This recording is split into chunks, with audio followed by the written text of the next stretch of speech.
Why do guys adjust their junk in public? I don't do that. That's weird. Dude, I'll go through like a pocket. Like I'm not just gonna sit here and go. Reach on my junk and like move it around. I'll do the the pocket, mislead. I'm like, oh. Do that big giant step. Like I usually like pull my keys out. Yeah. Oh, here they are. Okay, discreet. I'm very discreet about it. Yeah. I do that. I think someone's calling me and stuff, which is when you're walking forward, you got your balls in a bunch. What you do is, you go, what was that? You turn around, you take that one long step, and you're like, huh? Well, I guess that was no one, and then you just turn around. But you got to pivot when you turn, and it loosens it up, So it's, you don't have to use your hands. It's just like, huh? Someone call? I rarely see a dude just grab a big handful of their junk and just like rearrange it like it's a puzzle or something. I don't see that unless it's a guy that's like slumped back and he's got like a toothpick and like after shaving just everywhere he's just like sitting there and scratching at it. I mean that's like movie stuff. I feel at the gym.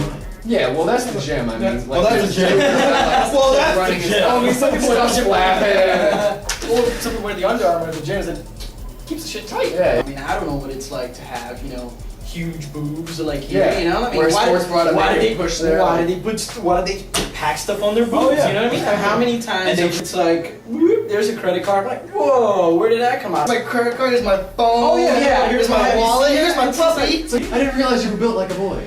Why are you trying to trick me right now? No. If a dude grabs his crotch like that, he's probably infected with something. If he's arranging, like you were saying, if he's like, oh, he's sitting there, he's like, why do they keep biting? Probably. Yeah. But see, we just gave away all the subtle little, the little pockets and the big steps. We just gave it away, so now they're gonna notice. Oh, so now they're. Well, appreciate it though. Yeah. We're trying to at least we're not. We're trying to be discreet about it, ladies. That's all we're trying to say. That's what we're doing this for you. Yeah. Guys, do we prefer? And this is different for all of us. Do we prefer independent girls or girls that are more supportive? They kind of fall back on their own goals. Independent, like I don't give a shit about you. Let's go with the two extremes, and we'll find a middle point. That, like they're born to just be pampered. Yeah, like be pampered. We'll go with that. Yeah, Real Housewives. Real Housewives, like I'm gonna stay cook and clean. But I want with some babies in me. With some babies. I don't have a job. Okay. If we had to find, like a good point between that scale, where do you think that'd be? Let's start with Seth actually. I'm old-fashioned in most senses, but when it comes to wives and stuff, I think they should be, sounds so bad, be in the kitchen and things like that, but only because that's the only old-fashioned part I agree with, because I'm working all day and I come home, it'd be cool to have a meal. But I think it could go both ways, but I think it's good for a woman or a wife, girlfriend, whatever, to have aspirations and dreams. Because they're going to get tired of it if they're sitting at home, maybe taking care of a kid or not taking care of a kid, just sitting around. Yeah. They're going to get sick of it, and they're going to be like, I want to do something, I want to have a goal in life, and they're going to resent you for making them stay home, things like that. But I don't like women who are just like, I don't need a man. It's like, what the fuck are you with me then? I've always said this, one of my goals before I ever get married, I want to be, set myself as far as career. Done with yourself before you start a life with another person. Exactly. And I've always said, I don't want my wife to work unless she wants to. But I don't want her to ever feel like she has to work to pay a bill. If she, has a career, I'm cool with that. I don't want her to do something she hates. As a man, I do want to be like a more supportive figure. Kind of like the lead in the family. I do agree with what you said. The whole if they're too independent as far as they don't need a man. They've even said, if their boyfriend wants to move somewhere, they're not going because they need to go to school here and get there. And I can appreciate that. I can appreciate, like a girl that's doing that. I could never be with one. And I hope that doesn't sound mean.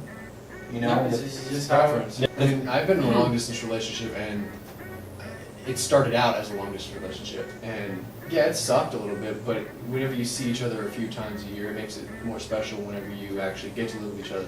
I think if they're staying and there's no choice for them to transfer, or it's a specialized thing like film, where you can't go somewhere else, fine, as long as you afterwards come and stay with me, that's fine. But if you're just like, no, I need to stay here, you can go and do what you want, then it's like, why are you in a relationship? You see, to me that doesn't work. Like I don't believe in long distance relationships. Yeah.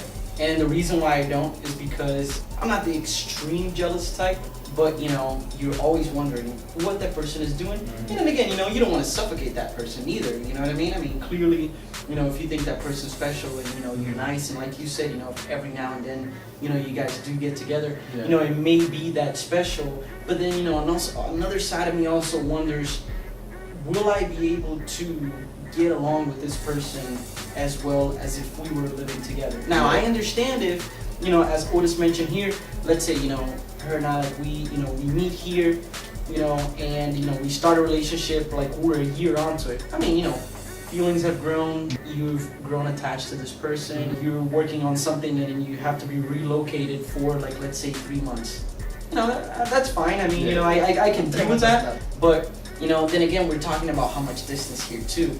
You know what I mean? I mean, if you're in a different state, you know, if you're 300 miles away, how are we gonna make this happen? There needs to be, you know, communication established. How often can we see each other? Because, you know, to me, chat's not the same thing. right, you know, Chat's just not the same. It's not the same thing. if you're seeing a person 3 times a year, I have relatives in another country that I see more often than that.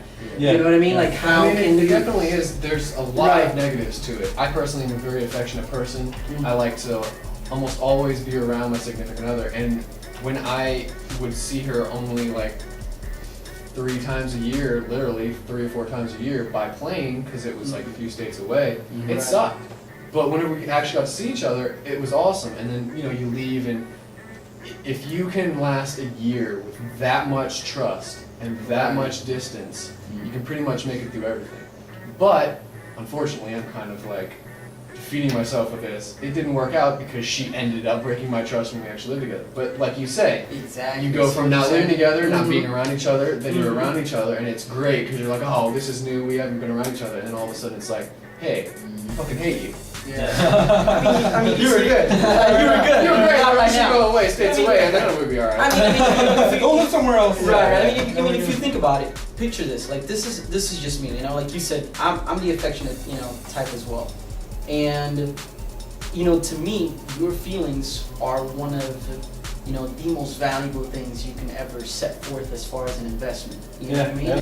To me, it's all about, you know, to me, like when I'm with a girl, it's all about memories, you know what I mean? Like, yeah, granted, I'm not gonna say, you know, I'm not gonna spend money on a girl, that's not what it's about. But it's all about how are you making these memories happen? Like, I'd much rather take a girl on a trip or, you know, give her something that she's gonna remember for the rest of her life. Yeah. You know, Yeah. whether we stay together or not. But to me, I feel good about that, you know what I'm saying? Right. Yeah. So that's what, you know, that really depends, you know? So, I mean, I'm the affectionate type too, but like I said, you know, long distance relationships to me don't work because I will be investing my feelings on it, and we've all been heartbroken, right? Yeah. I mean, guilty here, you know, everybody has, and it sucks, you know, at the end of the day. You know, girls think we're heartless, we're not, you know, and you know, at the end of the day, we're just trying to protect and, you know, watch our own. Like you said, you know, maybe being a little bit selfish. When it comes to your own feelings, you gotta be selfish. You can't like purposely like make yourself You feel know? bad. Yeah. You're not gonna do that. And it should be like that with everybody. You know, everybody should put their guard up a little bit. You know, Yeah. guys, girls. You know what I mean? Because you know, at the end of the day, you know, you're making yourself, you know, vulnerable, or you're taking in that plunge to where you know you're investing Right. on a relationship. You know, how much I mean, are I- you gonna invest? It's Russian roulette here. Yeah. Yeah, and I say, you know, trust until you give me a reason not to trust you. Definitely. I gotta be But- optimistic too. There's a point where you've got to be, not suspicious is a bad word because that just means like Cautious? you're looking for something. Yeah, yeah. Cautious But is right. you don't have to be purposefully cautious. I mean, I had a psycho girlfriend. I could tell you guys like 200 hours of crap on her. Oh wow. But you know, you move on. Next you still time. have Next time. you still have a guard up, whether you know it or not. But you might not be doing it on purpose. That should actually be a good, you know, a good topic for our next discussion. By the way, you know, Yes. where we can talk about past relationships. No, I think that would be pretty well. Yes. Next time on the peer panel, what this guy said. Past relationships. you Past know. relationships. How did it help us? How did it, you know, Yes, not yes. help us? I like that.